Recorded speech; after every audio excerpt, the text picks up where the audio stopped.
Man, Vivy Fluorite Ice Song episode 9, that was quite an episode. We had like a mixture of some incredible action scenes with a lot of information kind of flowing across the screen, and so it's going to be a bit to unpack, but let's get into it. Yeah, I'm of two minds when it comes to episode 9 of Vivy. On one hand, I thought it was an incredible episode with a lot of stuff to dig into. But on the other hand, I think because it had so much stuff in it, plus the action, it was almost a little bit difficult to really grab a hold of what was going on with certain situations. So there was two sides of this entire episode, one being the side with Vivy or Diva and Hugo, and the other side was Matsumoto and Ophelia, as we found out, Antonio. And I guess we can cover the side of Matsumoto first. Essentially, he confronts Antonio. Antonio basically claims that, my mission was to do this, and she was too frail to handle it. Like, she was too young. She was not going to be able to handle this situation. And so I essentially poured my existence into her, kind of removed her from existed. It kind of claimed that he was essentially overriding her, but you kind of find out later that there was still some of her still left in there as he gets pulled out of her essentially, and then she starts to speak again as her normal self. So having Ophelia at the end kind of say, something to Antonio now back in his original body insinuates that there was still something in there left of her. I did like the fact that I wasn't too crazy in that shot in the last episode they showed in the singularity on their side, that it was panned out and there was something kind of glitched over to the right side of her. And yeah, sure enough, it ended up being Antonio laying next to Ophelia in her final moments. They're implying that Ophelia has been saved. So I'm guessing in the next episode you'll actually have Ophelia restored. She's working normal again, and Antonio being gone. But that'll be nice, because I feel bad for Ophelia being kind of erased like that, and having to be able to regain her existence would be nice. So we'll hold hope there that she's still there. Like I said, having Matsumoto specifically say that their mission to save Ophelia was successful. I don't know if that means that saving as in restoring her to herself before she failed or not, but I'm assuming yes. But yeah, during this exchange, Antonio starts deploying really advanced programs to try to overtake Matsumoto, and he claims at that point that he is given this program by Hugo, and Matsumoto was kind of claiming that this is a program that shouldn't exist in this time era. So we're already hinting there that there was something going on behind the scenes that's going to be a little bit more above the situation itself.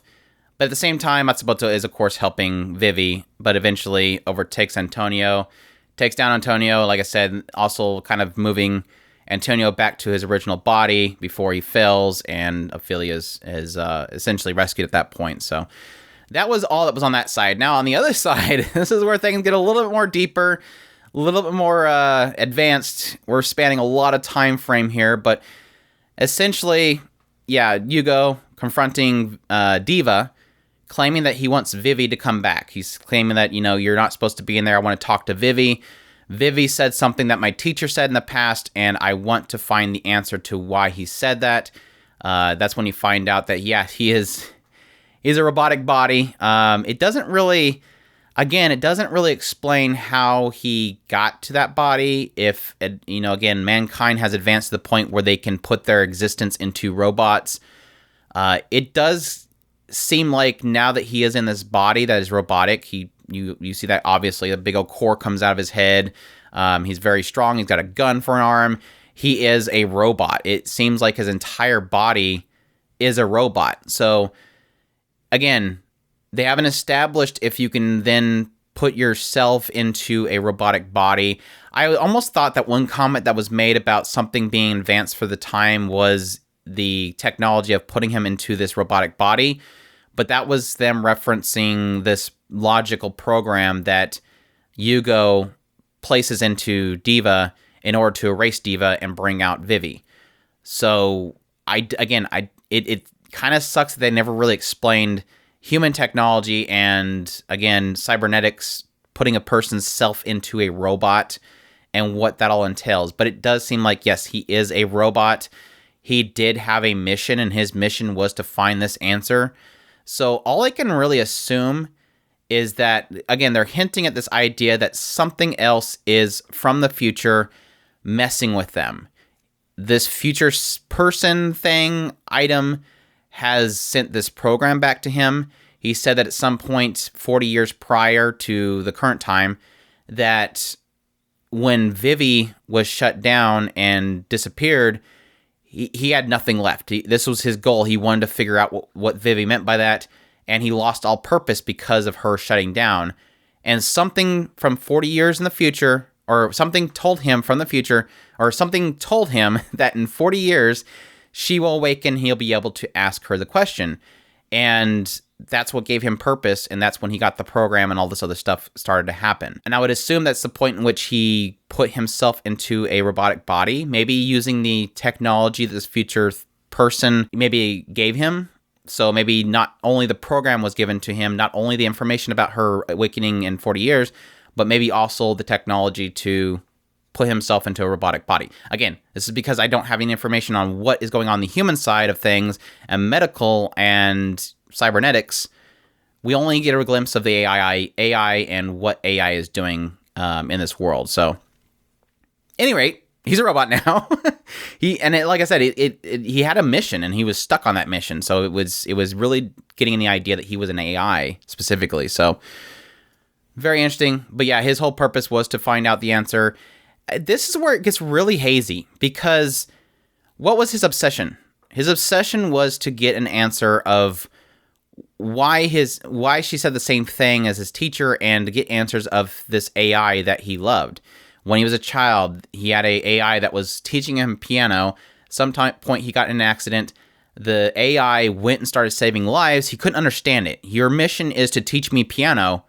Why are you doing this? And he said the same thing that Vivy did. My purpose is to play piano and make people smile, and so I need people to survive so they can smile. And that's essentially what Vivy said. My purpose is to, well, technically diva, my purpose is to sing, make people smile, and I can't do that if people dying. So I need to stop people from dying in order to fulfill my mission. And this is confusing for him. He gets into, what happens when an AI has a funeral. Yes, everybody's there, but they might as well be security cameras because they put everything out on display. They showed his final moments in this video on the screen behind his remaining ships that were in the coffin. And this made him sick. And this is what I gathered from it. And I think it, again, is a struggle for me, because I think that the way that they told his story was just very muddled and had too much stuff happening around it. You had things going on with Antonio, Ophelia, the combat, the fighting, the future stuff. And it kind of muddled his story in a sense. So I'm struggling if I understood it fully. That's what I hate. And I actually went back and skimmed through some stuff, finding if I missed something. But what I gathered was that because they essentially were blurring the line between AI and human in front of him, it confused him. Like, they're treating him as if he's a human. They're giving him a human funeral, but then they're putting him up on display like he's this is some entertainment. Like, look what his final moments, see his final moments, taking his dignity away in his final moments. You don't show the final moments of the death of somebody at their human funeral. So why would you do it with a AI? And in a sense, this confused him, and he didn't want to see this. He didn't want to see his beloved AI that taught him piano dying again in front of him at his funeral. He was mourning. And it seemed like all that stuff was confusing to him. It didn't make any sense. But outside of that comment that he was making, a lot of his focus on his comments was on the idea of an AI getting into the realm of humanity and having more than just what AIs are supposed to have, which is one purpose. So him seeing that this AI that he knew have deviating from that purpose, seeing Vivy and Diva deviate from that purpose, makes them more human, and he doesn't like that. It doesn't make any sense to him, and he's struggling with it. And so and he keeps saying about, stay out of the human realm, stick with your mission. Your mission is to sing. Why are you doing this mission, which is Vivy's mission, which is to change something in the future, which again, they established he shouldn't have known that, but then they find out that this future thing told him about this mission that they have, thus revealing things. So that's kind of what I got from him. He was struggling to find Vivy again so that she can basically explain to him what his teacher was thinking and doing this thing that was outside of his realm. And that's what I gathered from him. Again, I feel like a lot of that was muddled in this scene. I kind of feel like this was a really bad telling of his story, which really sucks because he's kind of been a staple throughout all these timelines. But yeah, that aside, they of course question him on, well, why do you know about Vivy's mission? How do you know about this Singularity project? Where did you get this program to delete Diva? All this stuff was a big question for him, and he's like, 40 years prior, I was told this was going to happen. Something told me. He got a message from something. He thought it was like a message from God basically. And so this is hinting that there is going to be another AI, another person, another something, probably in a program or something that was sent back from the future to stop Matsumoto and stop Vivy from this Singularity project. Now, the big question is going to be, is it something that is seeing something? So we have the original timeline, this Singularity, and this is the Singularity that we're in now, which is they're deviating from, and they're doing all these changes. Is it something from that future that is trying to stop what they're going to eventually get to? That's where my theory is. I don't think it's something from that original Singularity, because it doesn't make any sense to time that this time that has already happened, that is sent back to change the time, which has deviated it, would then be able to know to send something back to stop it, unless it was done at the same exact time as he changed it. Again, we're getting into time stuff, and it doesn't make any sense, and hopefully they tread this safely. But I would assume it's something from the new Singularity sent back to stop what is happening, and thus creating another Singularity, and then not realizing that they are branching once again into a new Singularity.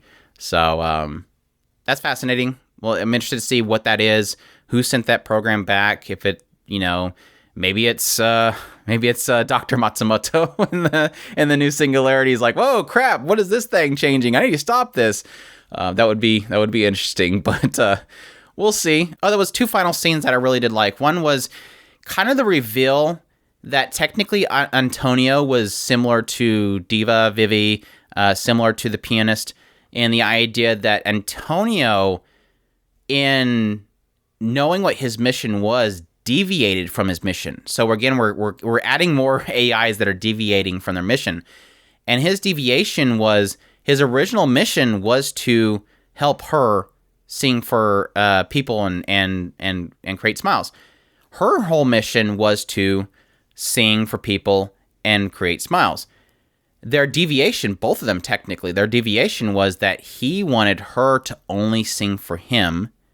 And with her, she also had the same feeling that she only wanted to sing for him. And so both of them technically deviated from their original program, thus basically being a broken AI, but it's that creation of love and connection between the two of them that essentially expands this world a little bit and expands the AIs to technically evolving outside the scope of what humankind has created them to do.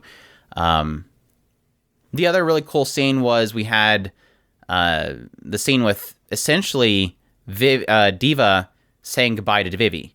So as this program is running and it's deleting Diva, she's kind of speaking to her and trying to bring her out of her hole, because obviously Vivy is broken at this point, or was broken up to this point, because she was essentially made from Diva, and she was failing in her mission to create smiles. She was creating sadness. She was creating despair.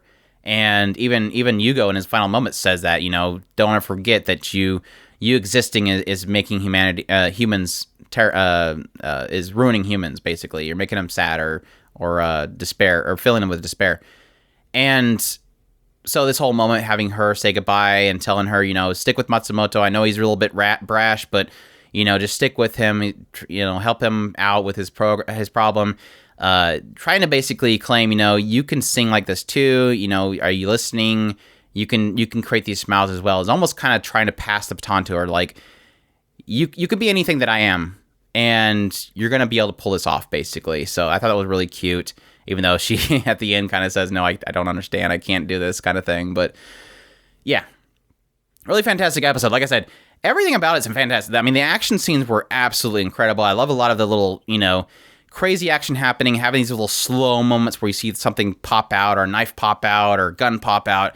I really do like those slows. The music was fantastic. The animation was fantastic. A lot of the screenshots I got, even though in the heavy action stuff, really looked great. Typically, when you cut screenshots in the middle of action, it just gets really wonky, but it looked incredible. I loved, even like I noticed before, the whole aspect of hyper detailism with the AIs. When they finally did that to Hugo, I was like, oh, maybe they're breaking from it. Nope, he's a robot too. So they're sticking with that idea when you have these AIs, this hyper detailed look of it to make him look like a doll.